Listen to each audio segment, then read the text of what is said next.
do that. Ще раз дякую всім, хто доєднався до нас, незважаючи на таке дуже коротке термінове повідомлення про цей додатковий і важливий брифінг.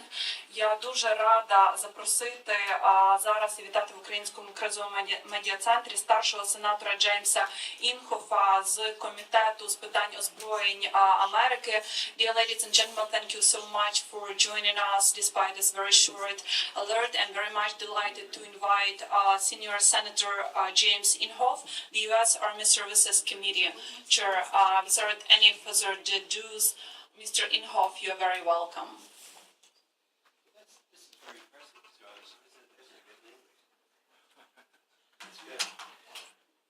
So all right, you guys, first of all, I'm not sure how she introduced me, so I don't, let me tell you who I am. I'm a member of the United States Senate. I'm from a state called Oklahoma. How many of you have been to Oklahoma? Nobody? Not many. Come on, you guys. Anyway, in the Senate, I am the ranking member of the Senate Armed Services Committee. So I have a very intense interest in what's happening in this part of the world. But when you look at the United States, we have other problems too. We have problems with ISIS. We have problems with Ebola. But this is one that is very important to us. And so I came here for this reason. On this trip, I've been to Lithuania. I was helping the president of Lithuania celebrate their liquefied natural gas that they're doing up there, and recommending, and I did that in anticipation of coming here because of all the options that they have in the Ukraine to help with their energy problem here. That's just one of them. If they could open up a terminal here, that would be helpful. And other options are out there going after the shale that's available. So I'll be going back because in addition to having the interest that comes from the Senate Armed Services Committee, that is the military interest, I also have the interest of the energy industry. My state of Oklahoma is one of the largest energy, oil, gas producers in the United States. So we went to Lithuania. We had a chance to get that done. Came down here. Tonight I'm going to Jordan, but we spent all day today here, and I was privileged to have talked to the Prime Minister, the Foreign Minister, the head of the SBU, and of course to President Poрошenka. So I'll just give you a couple of my observations. I'm old enough, I'm a lot older than any of you guys in this room. And so I remember what happened during the Reagan Revolution, what happened to all the countries in the Soviet Union. And I celebrated at that time. I happened to be a very close personal friend of Ronald Reagan at that time.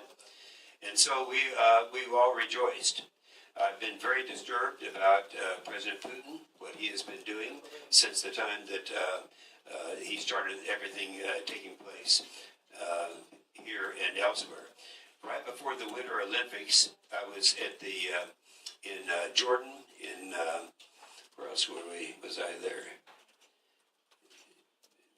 Jordan and Cordova, I guess it was, yeah. And anyway, and I got a great concern over these other countries out there that is not just where we are today. There's another problem, and that is a term that I have kind of initiated myself. I feel that Putin is trying to de-Reaganize the Soviet Union. In other words, those things that took place, he'd like to get those reversed. I'm very much concerned about that. I know that the Ukraine is now experiencing a new freedom. The elections that took place last week were just incredible. That it's just a strong pro-Western Ukraine right now, and I'm here to make sure that everyone in this room passes the word out that the United States of America is going to be considered Ukraine's best friend. We have some resources, somewhat limited, but we want to do what we can to give the support to the Ukraine, and that's what our intention is. You may have heard even our President Obama, this morning, I guess it was, he responded to the statement about the election that was going to take place in the East as an illegal election. And, of course, I agree with that statement. You have a lot of opportunities here. You have a new president. I'm very impressed with him, the time that we spent together. I'm also impressed with the Prime Minister, whose party is now, as the results come in, looking very, very good. So I'll be glad with that as openers to respond to any questions you guys might have. Thank you so much. We certainly have some questions. Let's see, make sure this works now. Oh, okay. So, Radio Liberty, Radio for Europe, Mr. Senator, I would like to ask you about the draft resolution that we are to hear in Ukraine that concerns the possibility of providing Ukraine with high precision weapons by the U.S. This draft resolution, as far as we know, it's registered at the American Parliament and has to be passed through by Senate and by also House of Representatives, and then signed by the President. So my question is, maybe you could explain us how much time might it take to go through all these paths. First of all, does it have chances to be approved by the American Parliament and signed by the President? And what exactly can Ukraine get once the... Okay, let me go ahead and respond. I know the thrust of your question. First of all, you say precision weapons. I don't want to be specific about what kind of weapons. I talked to the Minister of Defense. I asked the Minister of Defense for a specific list of those defensive weapons that they would like to have in order to meet the challenges facing them. I have that list. I'm taking it back. I will not share that with you because he gave it to me to take back to the United States and to our Senate Armed Services Committee. Now, the way it works in our country, you don't have to take it to Congress. You don't have to take it to the House and to the Senate. First of all, it's defensive weapons that we're talking about.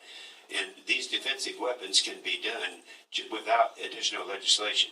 The President can do this, and we're going to encourage him to do it. Now, we go back into session, a lame duck session, starting on the 12th of November.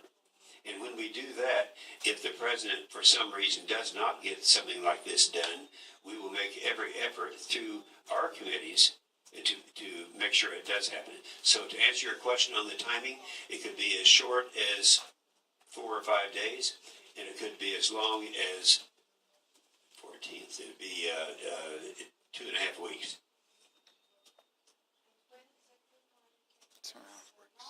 Well, we don't know when it's going to take place. It's going to take place when if the President wants to take the initiative, the President can take the initiative to put enforcements in. That could happen without any resolutions, any votes. If for some reason that didn't happen, but I think it will, that we're going to go back. We're unified now. Some people are not aware that we're not always unified within the United States.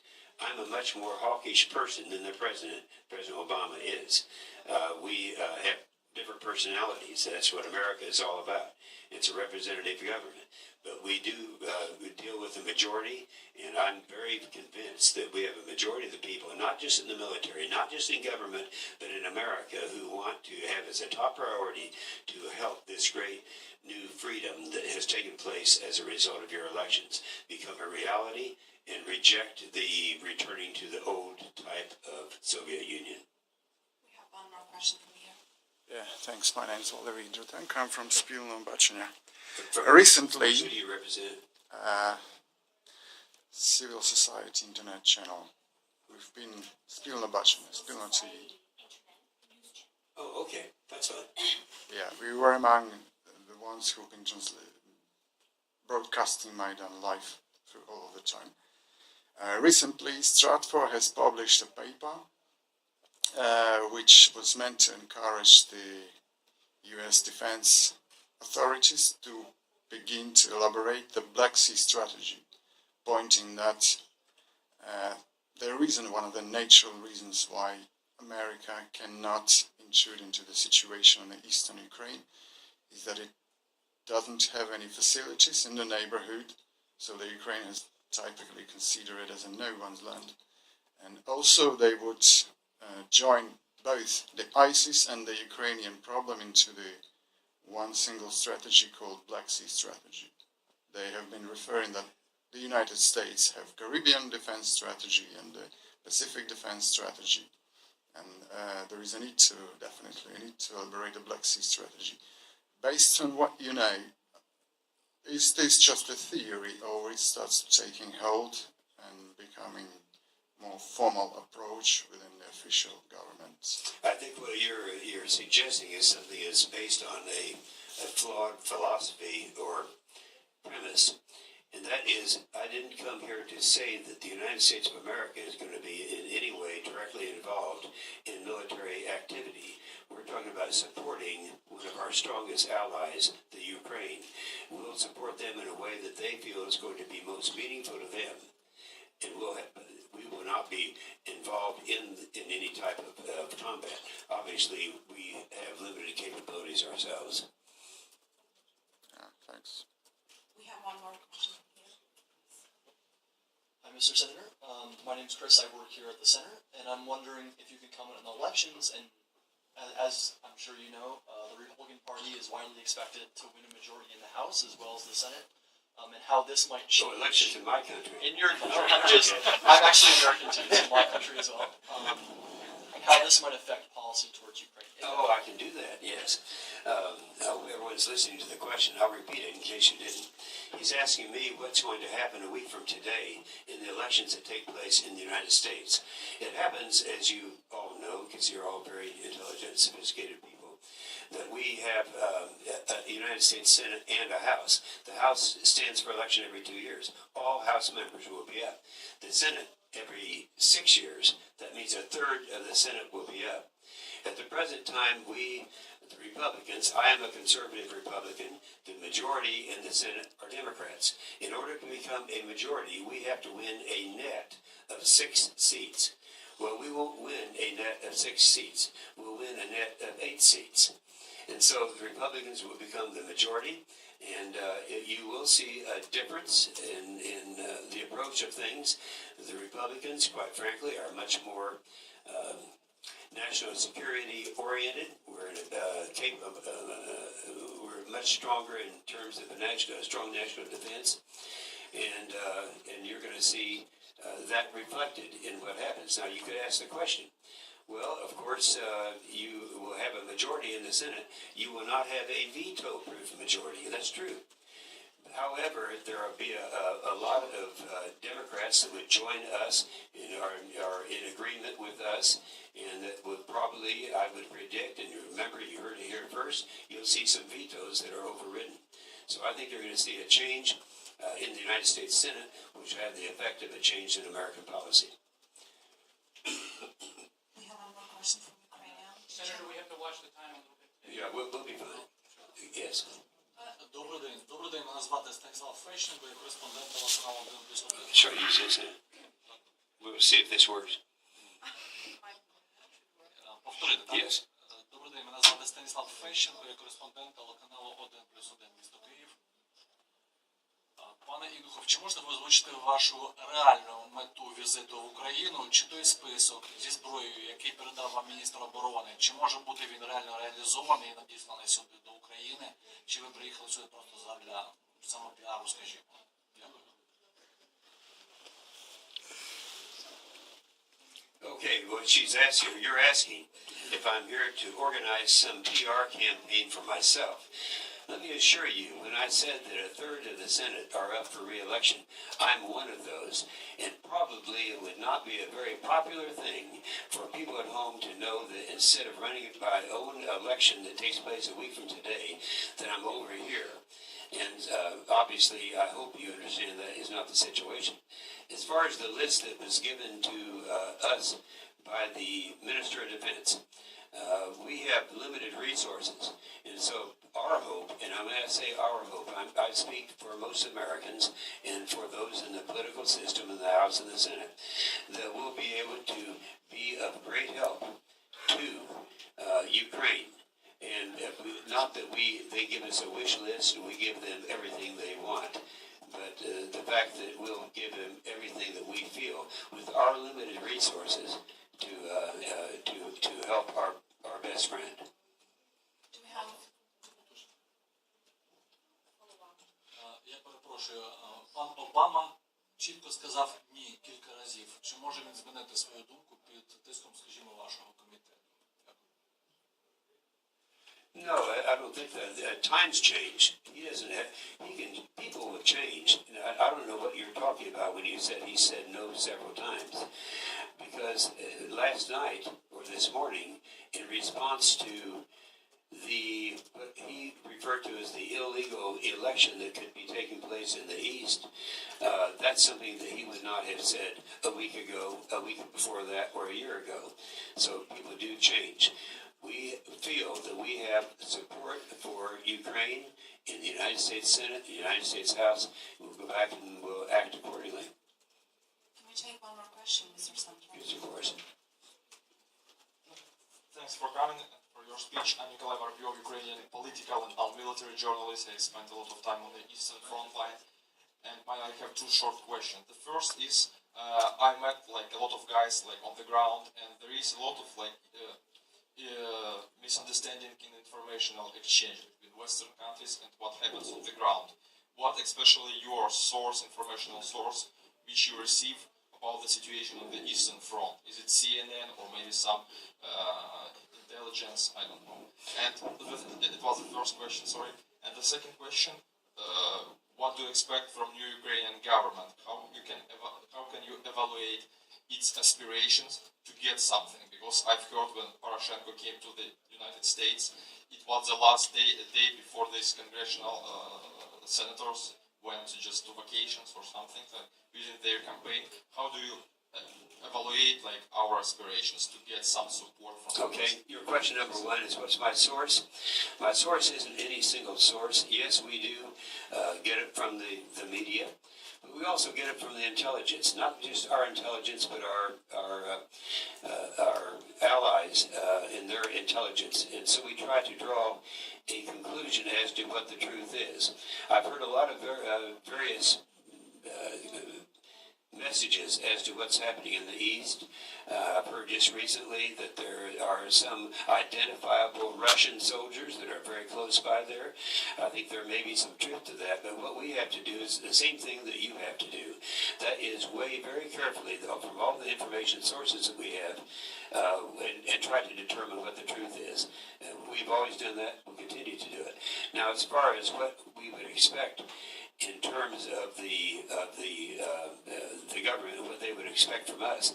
Let's keep in mind when Poroshenka came over, he was received, and I've served in the United States Senate for 20 years.